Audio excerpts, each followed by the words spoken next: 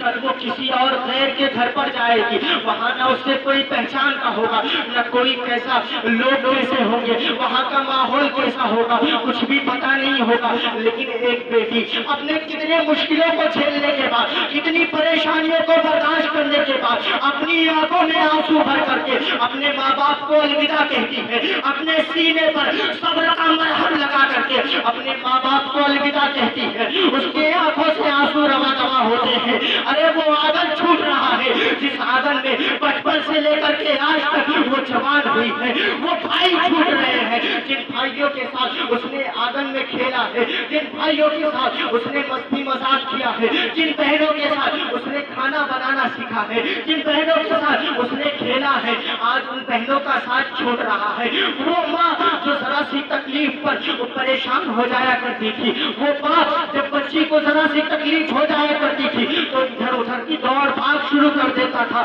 آج اس باپ سے جدا ہو رہی ہے۔ میرے پیارے، ایک بچی جب گھر سے روانہ ہوتی ہے تو بڑی ہی تکلیف کے ساتھ روانہ ہوتی ہے، سینے پر پتھر باندھ کر کے روانہ ہوتی ہے، اور وہ بچی جب اس گھر میں جاتی ہے، اگر ماں باپ نے اچھی تربیت دی، اگر اچھی تربیت دی ہوگی تو اس گھر کو جنت نما بنا دیتی ہے، اس گھر کو ایک اچھا ماحول بنا دیا کرتی ہے۔ یہ سب میرے آقا کریم صلی اللہ علیہ وسلم کا صدقہ ہے۔ میرے آقا کے آنے سے پہلے بچیوں کو زندہ قبر میں دفن کر دیا جاتا تھا، بچیوں کی کوئی حیثیت نہیں تھی۔ آج میری ماں بہنیں سر پر دوپٹہ نہیں رکھتی ہیں، آج میری ماں بہنیں بنا نقاب کے بازار میں گھومتی ہوئی نظر آتی ہیں، آج کی میری ماں بہنیں فیشن کے ماحول میں زندگی گزار رہی ہے۔ آج میری ماں بہنوں کو جب کہو کہ تم پردہ کیا کرو، تم اپنے حسن کی حفاظت کیا کرو، تم پردے میں رہا کرو، تو وہ کہتی ہے اسلام ہم پر زبردستی کرتا ہے، اسلام ہم پر زور و زبردستی کرتا ہے۔ میں تم سے پوچھنا چاہتا ہوں، اے میری ماں بہنوں، آج اسلام نے پردے کا حکم دیا ہے تو تم اسلام پر بہتان لگا رہی ہو، اسلام پر تہمت لگا رہی ہو کہ اسلام تمہیں پردے کا حکم دیتا ہے، اسلام تمہیں چہار دیواری میں قید کرنا چاہتا ہے۔ اے میری ماں بہنوں، آج سے 14 سال پہلے پیچھے جاؤ اور ذرا مڑ کر کے دیکھو کہ جب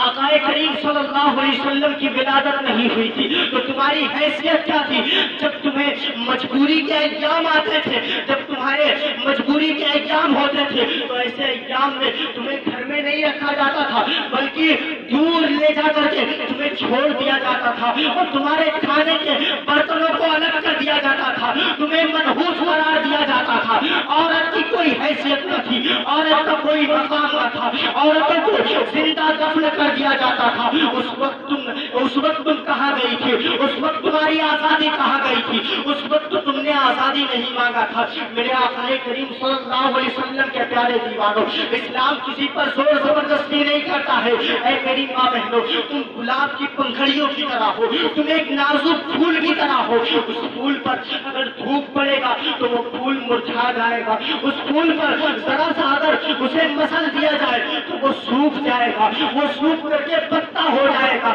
وہ ایک نازک سا پھول بن جائے گا۔ میری ماں بہنوں، تم مثل گلاب ہو، مثل پھول ہو، اگر تم باہر نکلو گی غیروں کی نگاہ پڑے گی تو تمہاری عزتوں کو پامال کیا جائے گا، تمہاری عصمت دری کی جائے گی۔ آج جگہ جگہ دیکھا جاتا ہے زناکاری کی طرف بازاری چل رہی ہے، آج جگہ جگہ ماں بہنوں کی عزتوں کو لوٹا جا رہا ہے، آج ماں بہنوں کی عزتوں کو پامال کیا جا رہا ہے۔ آخر اس کی وجہ کیا ہے؟ اس کی واحد وجہ یہی ہے کہ اسلام نے پردے کا حکم دیا تھا، آج ہم پردے میں نہیں رہتے ہیں، اپنی ماں بہنوں کو ایسے گھروں سے باہر بھیج دیتے ہیں۔ جب غیروں کی نگاہ پڑے گی تمہارے حسن پر، تمہارے جسم پر جب لوگوں کی بھوکی نگاہیں پڑیں گی تو صحیح سی بات ہے زنا کاری کی گرم بازاری ہوگی، زنا جیسے خرافات کا ایجاد ہوگا۔ میرے آقا کریم صلی اللہ علیہ وسلم کے پیارے دیوانوں، یہ شادی کا موقع ہے، لائق مبارکباد ہے علی جناب محمد یعقوب صاحب کہ انہوں نے اپنی بیٹی کی شادی کے موقع پر اس بزم پاک کا انعقاد کیا ہے۔ انشاءاللہ اس بزم کا فیض انہیں ضرور ملے گا۔ میرے آقا کریم صلی اللہ علیہ وسلم کے پیارے دیوانوں، بیٹیوں کو ہرگز بوجھ نہ سمجھو، بیٹیاں تو رحمت ہوا کرتی ہے، بیٹیاں جس گھر میں پیدا ہوتی ہے اللہ رب العزت اس گھر میں رحمت و برکت کے انوار نازل کیا کرتا ہے، اس گھر میں اپنی برکتوں کو نازل کیا کرتا ہے۔ بیٹیاں رحمت ہوا کرتی ہے، جس گھر میں بیٹی نہ ہو وہ شخص ہمیشہ پریشان رہا کرتا ہے، وہ شخص کے گھر میں کبھی خوشحالی نہیں آ سکتی ہے، اور جس گھر میں بیٹی آ جائے اس گھر میں کبھی بدحالی نہیں آ سکتی ہے۔ میرے آقا کریم صلی اللہ علیہ وسلم کے پیارے دیوانوں، بیٹیاں رحمت ہوا کرتی ہے، بیٹیوں کو ہرگز بوجھ نہ سمجھو۔ میرے آقا کریم نے ہمیں یہی پیغام دیا ہے کہ تمہارے گھر میں اگر بیٹی ہو تو اس کی اچھی تعلیم و تربیت کرو، پھر اس کے شادی بیاہ کا پروگرام انعقاد کرو۔ میرے آقا کریم صلی اللہ علیہ وسلم کے پیارے دیوانوں، میرا اسلام سچا مذہب ہے، میرے اسلام کی کوئی مثال نہیں ہے، میرے اسلام کی کوئی نظیر نہیں ہے۔ اللہ رب العزت قرآن مجید میں اسلام کی حقانیت و صداقت کو بیان کرتے ہوئے ارشاد فرماتا ہے، ان الدین عند اللہ الاسلام، بے شک اللہ رب العزت کے نزدیک سب سے پسندیدہ دین مذہب اسلام ہے، مذہب اسلام سب سے اچھا مذہب ہے۔ میرے آقا کریم صلی اللہ علیہ وسلم کے پیارے دیوانوں، میری آج اس گھر میں جن کی شادی ہے کل وہ اپنے گھر جائیں گی، اپنے سسرال جائیں گی، تو اللہ رب العزت قرآن مجید میں ارشاد فرماتا ہے، ہن لباس لکم وانتم لباس لہن، تم ان کے لیے لباس ہو، وہ تمہارے لیے لباس ہے۔ میں اس عزیزہ سے گزارش کرنا چاہوں گا کہ جب تم اپنے سسرال جاؤ اللہ رب العزت ارشاد فرماتا ہے کہ تم ان کے لباس ہو، وہ تمہارے لباس ہے۔ مطلب کیا ہے اس کا معنی کیا ہے، اس کی تفسیر کیا ہے؟ اس کا مطلب یہ ہے کہ جب شوہر سے کوئی غلطی ہو جائے تو بیوی اسے چھپا لے، اگر بیوی سے کوئی غلطی ہو جائے تو شوہر اسے چھپا لے، انشاءاللہ اس کی برکتیں ملے گی۔ میں جب درسگاہ میں تفسیر جلالین شریف اپنے استاد حضرت علامہ مفتی شبیر عالم مصباحی صاحب قبلہ کے پاس درس حاصل کر رہا تھا، قرآن شریف کی تفسیر بڑی ہی مشہور کتاب تفسیر جلالین میں پڑھ رہا تھا، جب حضور والا اس آیت پر پہنچے ہن لباس لکم وانتم لباس لہن، تو حضور والا نے بڑا ہی پیارا واقعہ بیان کیا تھا۔ وہ واقعہ آج تک مجھے یاد ہے اور میں چاہتا ہوں کہ آپ حضرات کے سامنے بھی وہ واقعہ بیان کر دوں تاکہ وہ میری ماں بہنیں جو شوہر کی ہمیشہ برائی کرتی ہوئی نظر آتی ہے،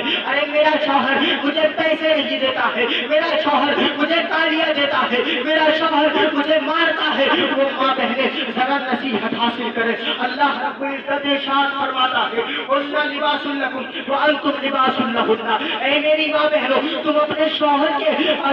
عیبوں کو چھپاؤ، وہ تمہارے عیبوں کو چھپائے گا۔ چنانچہ ایک واقعہ ہے کہ گجرات کی طرف ایک کوئی علاقہ ہے، وہاں ایک شخص تھا، اس نے جب بڑی ڈگری حاصل کی وہ پڑھ لیا، انجینئر بن گیا۔ انجینئر بننے کے بعد اس کی ماں باپ نے سوچا کہ اب بچے کا نکاح کر دیا جائے، بچے کی شادی کر دیا جائے، بچے کی شادی کا موقع آ چکا ہے، بچہ جوان ہو چکا ہے، بچے کی شادی کر دیا جائے۔ میرے آقا کریم صلی اللہ علیہ وسلم کے پیارے دیوانوں، چنانچہ اس بچے کی شادی کا پروگرام رچایا اور بتایا جاتا ہے، اس بچے کی شادی کی محفل رچائی جاتی ہے، چنانچہ دلہن بھی تلاش کر لی جاتی ہے، لڑکی بھی دیکھ لی جاتی ہے۔ لڑکی بڑی خوبصورت ہے، لڑکی بہت ہی اچھی ہے، لڑکی علم والی ہے، لڑکی ادب والی ہے، پڑھی لکھی بچی ہے۔ ماں باپ نے رشتہ طے کر دیا، رشتہ طے کرنے کے بعد شادی کی تاریخ مقرر ہو گئی، شادی کس دن ہونی ہے شادی کی تاریخ بھی مقرر ہو گئی۔ گئی ہے. چنانچہ جب شادی ہوتی ہے, شادی کی رات آتی ہے, وہ رات جس کو شوہر اور بیوی کی ملاقات کی رات کہا جاتا ہے, اس رات میں جب شوہر اپنی بیوی کے پاس آتا ہے, اپنی بیوی کے پاس آنے کے بعد ہاتھ جوڑتا ہے, ہاتھ جوڑنے کے بعد گھٹنوں کے بل کھڑے ہو جاتا ہے اور کہتا ہے, اے میری شریک حیات, میں نے بہت بڑی بات چھپائی ہے, میں نے بہت بڑی غلطی کی ہے. اس شریک حیات نے کہا, بتاؤ تو صحیح کون سی غلطی ہو گئی ہے, تم سے کون سی ایسی غلطی ہو گئی ہے جس پر تم اتنے نادم و شرمندہ ہو, جس پر تم اتنے پریشان ہو, جس پر تم اتنے پریشان ہو رہے ہو, تم معافی مانگ رہے ہو, آخر بات کیا ہے؟ وہ شوہر کہتا ہے, اے میری شریک حیات, میں ایک نامرد ہوں, مجھ میں ہم بستری کرنے کی طاقت موجود نہیں ہے. اے میری شریک حیات, مجھ سے اولاد نہیں ہو سکتی ہے, میں نامرد ہوں, میں نہ مرد ہوں نہ عورت ہوں, میں بیچ کا ہوں, مجھ میں اتنی طاقت نہیں ہے کہ میں شادی کر سکوں, مجھ میں شادی کرنے کی حیثیت نہ تھی, مجھ میں شادی کرنے کی صلاحیت نہ تھی, لیکن میرے ماں باپ نے میری شادی لگوا دی, میری شادی ہو گئی ہے. تو میں اس بات سے شرم کرتا تھا کہ میں اپنے ماں باپ سے اس بات کا اظہار کروں, چنانچہ میں خاموش بیٹھا رہا, میں نے کسی سے کچھ نہیں بتایا ہے. اے میری شریک حیات, اب میری عزت تمہارے ہاتھ میں ہے, اگر تم چاہو تو میری عزت کو پامال کر دو, اگر تم چاہو تو میری عزت کی حفاظت کرو. میرے آقا کریم صلی اللہ علیہ وسلم کے پیارے دیوانوں, وہ بیوی بھی کیا بیوی ہوگی, اس بیوی کی عظمتوں کو لاکھوں سلام. اس بیوی نے کہا, اے میرے شوہر انعامدار, آپ ٹینشن نہ لیجیے, آپ غمگین نہ ہوئیے, میں کسی سے کچھ نہیں کہوں گی. چنانچہ رات گزر جاتی ہے, صبح ہو جاتی ہے. اسی طریقے سے 1 سال گزرتے ہیں. 1 سال گزرنے کے بعد اس بیوی کی طبیعت خراب ہوتی ہے. طبیعت خراب ہونے کے بعد اس بیوی کا انتقال ہو جاتا ہے. اللہ اکبر کبیرہ, اس بیوی کو دفنا دیا جاتا ہے, اس بیوی کو قبر کے مٹی میں دفن کر دیا جاتا ہے. میرے آقا کریم صلی اللہ علیہ وسلم کے پیارے دیوانوں, بیوی کا انتقال ہو چکا ہے. چنانچہ 1 سال کے بعد قبرستان میں کچھ کام شروعات کروانی تھی, قبرستان میں کچھ کام کروانا تھا. چنانچہ گورنمنٹ کا آرڈر آتا ہے کہ قبرستان کو کھودا جائے, قبرستان کو واپس نیا بنایا جائے. چنانچہ جب قبرستان کو کھدا گیا تو تمام لاشیں, کوئی لاش سڑ گل چکی تھی, کوئی لاش, کسی لاش کی ہڈیاں بھی نہیں ملی, کسی لاش کی ہڈی ملی ہے. چنانچہ میرے آقا کریم صلی اللہ علیہ وسلم کی پیارے دیوانوں, وہ بیوی جس کو انتقال کیے 1 سال گزر چکے ہیں, جب اس بیوی کی قبر کو کھولا جاتا ہے, سبحان اللہ ماشاء اللہ, جب اس بیوی کی قبر کو کھولا جاتا ہے, میرے آقا کریم صلی اللہ علیہ وسلم کے پیارے دیوانوں, اس بیوی کی کفن پر ایک داغ بھی نہیں پڑا ہے. جسم سڑنے گلنے کی تو دور کی بات, اس بیوی کے کفن پر بھی داغ نہیں پڑا ہے. وہ فرما بردار بیوی تھی, اس نے اپنے شوہر کی اطاعت و فرما برداری کی تھی, اپنے شوہر کے عیب کی حفاظت کی تھی. لوگ پریشان ہیں, آخر وجہ کیا ہے؟ یہاں پر بہت بڑے نیکوکار, بہت بڑے نمازی, بہت بڑے متقی لوگوں کی لاشیں سڑ گل چکی ہے, لوگوں کی لاشوں کا اتا پتہ بھی نہیں ہے. اور یہ عورت کون ہے؟ یہ عورت اللہ کی کون سی نیک بندی ہے کہ اس کی قبر میں اس کی لاش ابھی تک ویسے ہی باقی ہے, اس کی کفن پر بھی داغ نہیں لگا ہے. آخر وجہ کیا ہے؟ لوگ پوچھتے پوچھتے اس عورت کے گھر پہنچتے ہیں. اس عورت کے گھر جب پہنچتے ہیں تو اس کے شوہر سے ملاقات ہوتی ہے. شوہر سے پوچھتے ہیں, اے صاحب ذرا بتاؤ تو صحیح معاملہ کیا ہے؟ آخر